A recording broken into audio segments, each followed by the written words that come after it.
cara pemasarannya itu bukan lagi sebagai narkoba, tapi sebagai salah satunya adalah sebagai obat-obatan. Nelayan-nelayan itu semua dikasih narkoba supaya mereka kuat bekerja 2-3 hari tanpa tidur. Dan ini sudah sangat membahayakan. Kami di MUI sebagai pelayan umat dan sebagai mitra pemerintah benar-benar berat untuk memerangi atau membantu pemerintah sendiri di dalam melakukan penjelasan kepada masyarakat bagaimana bahayanya narkoba.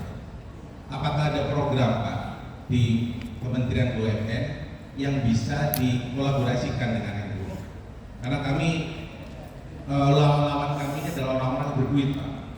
Keuntungan narkoba itu dengan modal 55.000 mereka bisa jual 150.000, 200.000, bahkan sampai 400.000. Contohnya ekstasi. Nah, kami mohon apakah ada yang bisa dikerjasamakan? Pengajuan proposal ya? Saya kenal Pak dengan Pak Rabin Pak, karena beliau sesmen, jadi kami saya kebetulan sama-sama dengan Sekjen. Terima kasih Pak. Wassalamualaikum warahmatullahi wabarakatuh. Langsung saya kira Pak Menteri. Memang kalau bicara CSR itu seperti kita menyelesaikan segala hal, seperti tidak. Ketika saya masuk ke Kementerian BUMN, kompleksitas CSR ini banyak sekali. Dan kadang-kadang kalau kita hitung tolak ukurnya itu hanya sebuah pembagian, tetapi tidak ada tentu impact yang diharapkan di kemudian hari. Karena itu kita revisi CSR kita sekarang ada 3, 1 pendidikan, 2 menjaga lingkungan, dan 3 pendampingan UMKM. Selama ketika payungnya itu kita terus mendorong daripada kegiatan-kegiatan tersebut. Kenapa kita pilih misalnya pendidikan?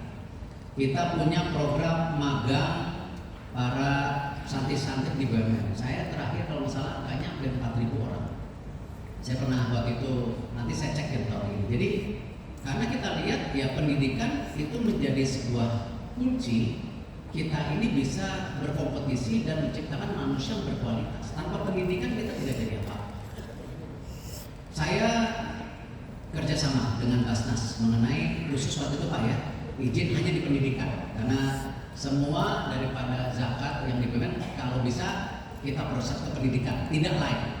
Karena bukan berarti kita tidak mau menyelesaikan permasalahan yang lain, tapi pendidikan itu menjadi kunci. Dan waktu itu salah satu kerja dengan Basnas salah satunya memberikan beasiswa untuk tadi anak-anak di desa-desa yang selama ini akses untuk tentu beasiswanya itu tidak mudah. Kerjasama CSR lainnya selama konteksnya itu tadi kita melihat ada impact ya, apalagi kepada kemasyarakatan yang kita lakukan. Masuk kepada CSR UMKM. Memang banyak hal percontohan contoh yang kita bisa lakukan kemarin di beberapa pesantren yang kerjasama dengan BUMN. Bagaimana kita coba masuk ke isu-isu ekonomi yang berhubungan dengan masyarakat di sekitar pesantrennya. Jadi itu yang kita coba bangun ekosistemnya, tidak melakukan sebuah kegiatan yang tidak ada tentu pembangunan ekosistemnya. Karena problemnya itu dalam membangun sebuah UMKM tidak hanya pendanaan yang makin sulit, tetapi market itu istilahnya marketnya yang penting. Nah inilah kalau nanti pada kesempatan lain kita punya program makmur, ya, di mana program makmur itu kemarin kita sudah luncurkan ada 12.000 hektar untuk kopi saja. Tetapi itu benar-benar kita kasih bibit kopi yang tepat, kita kasih bantuan pupuk konsumsi padahal, kita kasih pembiayaan, ada asuransi gagal panen, dan juga hasil kopinya di off taker diambil. Nah, program-program seperti ini yang memang mohon maaf bukan kami hitung-hitungan, karena tetap kan kembali ini keuangan negara yang kita diaudit. Ini barusan saya baca berita KPK mengecek BI dan OJK mengenai CSR. Oh, saya mesem-mesem. Nanti ada apa lagi nih ya? Nah, karena tadi yang saya sampaikan bahwa memang semua itu harus dipertanggungjawabkan. Jadi kenapa kita pilih 3 ini, pendidikan, lingkungan, dan juga pendampingan UMKM, supaya kalau kita diaudit kita jelas tolak ukurnya. Dan kita punya program-program banyak.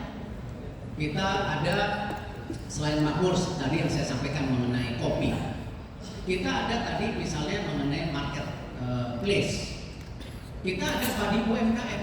Semua tender BUMN yang di bawah 500 juta itu harus UMKM.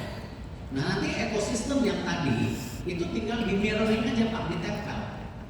Jadi tidak usah membuat sistem baru, sistemnya Bapak dan sistem kita connect aja. Itulah salah satunya tujuan besar waktu itu pemerintahan Pak Jokowi juga masalah e-katalog sebenarnya. Bagaimana tidak mungkin kita melahirkan pengusaha-pengusaha tanpa ada yang beli. Nah, e-katalog itu luar biasa.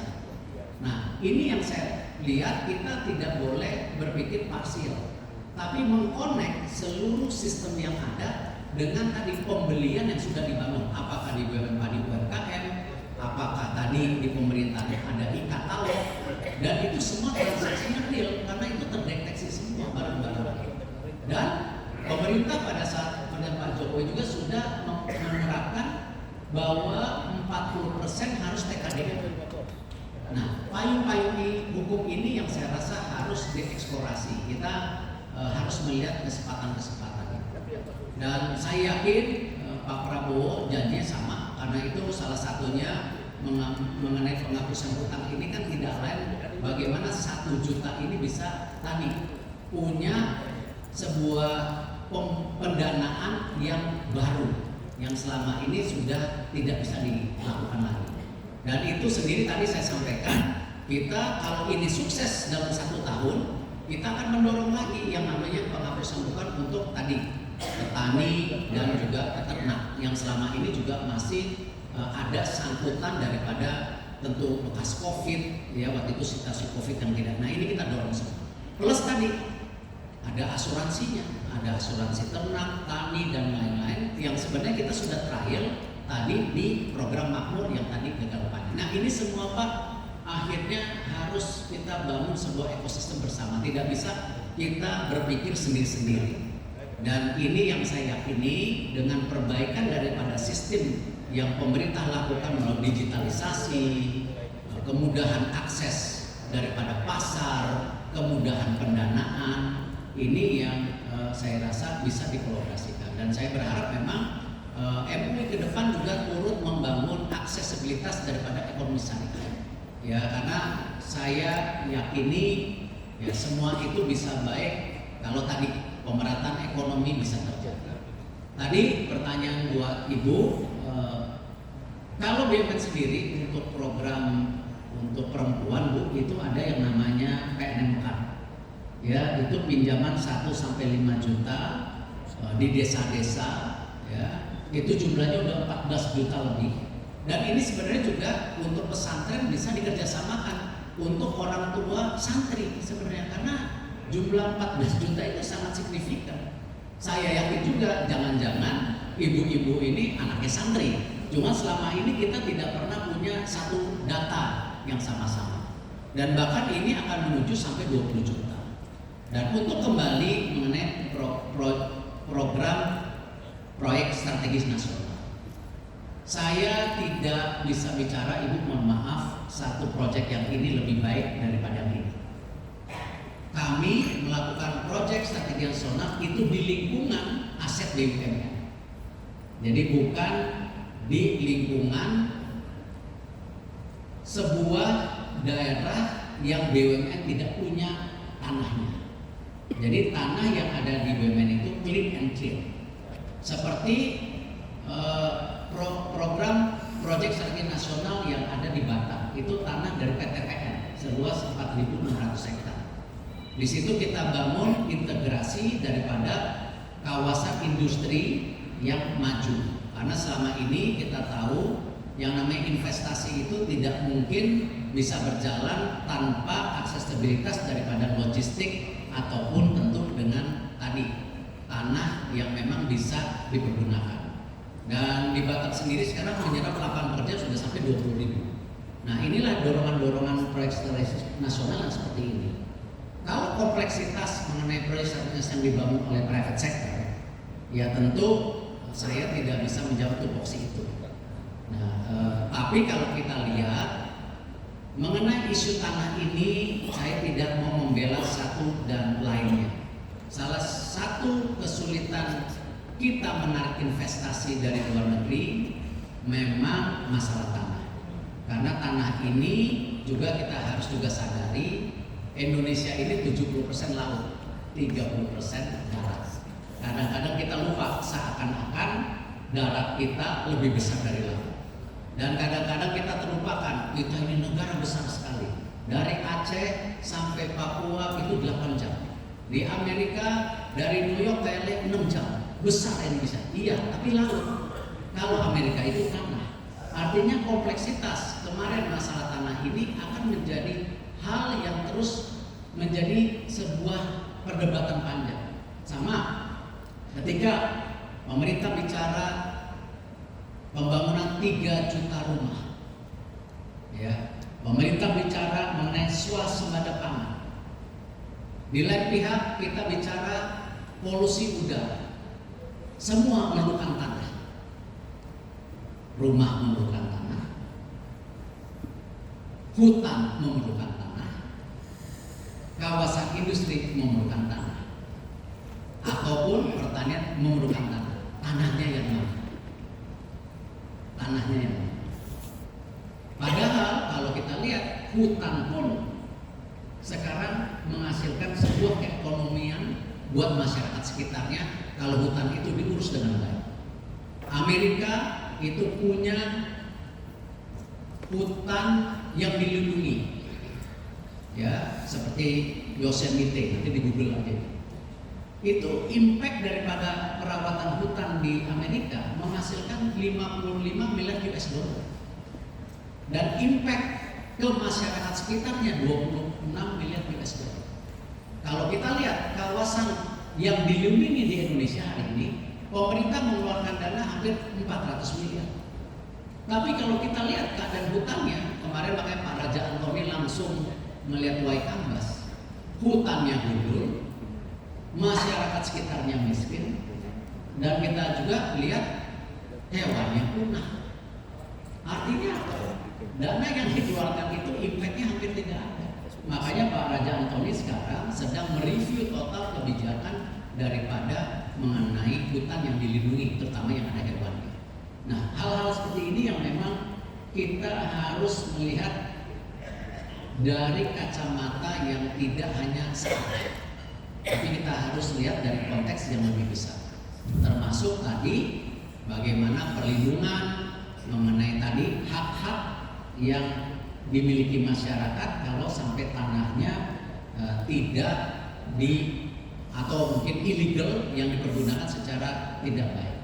Nah, itulah kenapa saya mendorong kami di BUMN selalu ketika kita bicara proyek strategi nasional itu benar-benar sebuah kawasan yang memang punya kami, bukan sebuah kawasan yang dibebaskan. Seperti contoh kawasan ekonomi kesehatan yang di Bali, ya, kita membangun rumah sakit internasional itu 42 hektar buat kami. Dan ini yang saya rasa memang perlu sinkronisasi dengan banyak pihak mengenai isu-isu yang tadi Ibu sampaikan, ya, dan saya rasa jalur-jalurnya ada. Kita punya menteri sekarang dipisahkan antara hukum dan HAM. Ini kan salah satu tugasnya Menteri HAM di situ. Dan untuk narkoba sendiri, ya memang itu musuh kita bersama. Karena penduduk kita mayoritas anak muda. Anak muda hari ini isunya beda seperti saya dibesarkan oleh orang tua saya. Sekarang ini ada isu mental health. Kita tidak bicara narkoba, mental health. 3 dari anak muda Indonesia terkena mental health. Dan kalau kita research dari 1 yang terkena mental health itu 67% ingin melakukan bunuh diri. Kalau Bapak Ibu melihat situasi yang ada ini cerminan daripada transisi ke negara maju. Di Jepang banyak peristiwa bunuh diri, di beberapa ini yang akhirnya kembali saya rasa peran kita di ekonomi juga bagaimana pemberdayaan daripada lingkungan keluarga ini menjadi penting. Ekonomi keluarga harus disehatkan, tapi pendidikan harus juga disehatkan. Tetapi bagaimana proteksi kepada anak-anak masa depan kita, baik di isu narkoba ini semua akhirnya keluarga harus menjadi fundamental. Yang terakhir izin Bapak Ibu, ini mau maghrib saya juga mesti ke ini mengenai sepak bola. Jadi yang relax dikit lah. Yang menarik nih, Ya. sepak bola. Kita ini sebagai bangsa tidak suka proses. Tadi yang saya sampaikan ke Bapak Ibu itu semua mengenai proses dan struktur. Tapi kita nggak suka. Kita selalu jadi hari ini, ya pengennya kemarin juaranya. Sama. Kita ingin sejahtera, ya jadinya mau minggu depan. Padahal proses itu perlu paling tidak 6 bulan sampai setahun. Tidak ada sebuah kementerian yang punya sukses program kalau programnya terlalu banyak. Makanya kami di Kementerian BUMN cuma 3 programnya. Turunan lagi program itu kalau masing-masing 5 udah 15, udah pusing. Nah, ini kembali sama di sepak bola. Memang kita punya talenta yang luar biasa ketika juara SEA Games. 32 tahun nggak pernah menang SEA Games. Lalu kita juga masuk Piala Asia. Kita dituntut, ya, harus punya tim yang sukses. Bapak Ibu, liga kita ini masih banyak match fixing. Ya, alhamdulillah setahun terakhir ketika saya bersama Kapolri membersihkan, ya penjudi-penjudi itu ada yang masuk penjara, ada wasit yang ditangkap. Ya, kita masukkan juga sistem VAR yang kayak di liga-liga Inggris itu, dan wasitnya semua di training. Dan kembali yang paling penting bukan itu saudara, kesejahteraan wasit tidak pernah diperhatikan. Hari ini wasit-wasit di liga itu punya full asuransi. Wasit-wasit di liga itu punya income bulanan yang jauh di atas UMR tentunya. Kalau dulu tidak jelas. Nah, ketika kesejahteraan wasit baik, liganya lebih baik. Karena jangan lupa, wasit itu komponen yang terpenting di semua pertandingan. Kalau wasit itu break penalti terus, kalah juga kita gitu. Ya, mau mainnya jago, mau pelatih jago. Nah, ini yang saya rasa kenapa kadang-kadang kita lupa di proses. Kita melihat kalau menang sama Saudi, tapi kan mohon maaf, pemain itu akan tua.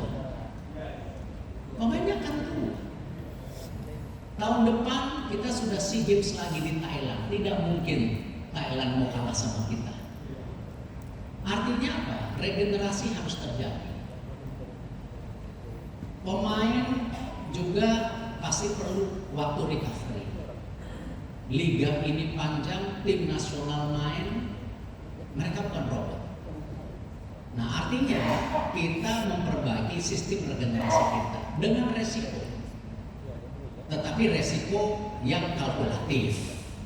Ya, saya percaya tim nasional yang kita sedang dorong yang rata-ratanya 20,3 ini termuda di Asia Tenggara dan main di AFF.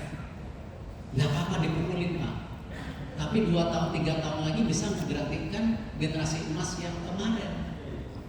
Karena ini harus. Apalagi 2027 kemarin kakak-kakaknya yang U23 itu ranking 4 Asia, ngalahin Korea, ngalahin, ya. Dan ini nggak mungkin kita tidak bikin skenario bahwa perlu ada regenerasi lagi, walaupun Sananta masih muda, ya.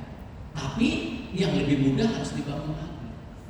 Nah, saya kemarin ya tentu melihat dengan kesepakatan semua pihak. Ya, kita hitung-hitungannya mestinya benar. Myanmar menang, Laos menang, Vietnam kalah, Filipina menang. Itu targetnya. Kalau itu 3 menang, kita masuk ranking 4. Semifinal itu udah luar biasa buat anak-anak umur 20 tahun. Dan kita mengharapkan untuk SEA Games dan 2027 paling nggak sama dengan kakak-kakaknya. Karena Karena mereka yang sudah main kemarin nggak boleh main lagi di SEA Games karena umur sudah lewat 22 dan 23. Jadi memang tentu kita sebagai pemimpin harus juga berani mengambil resiko.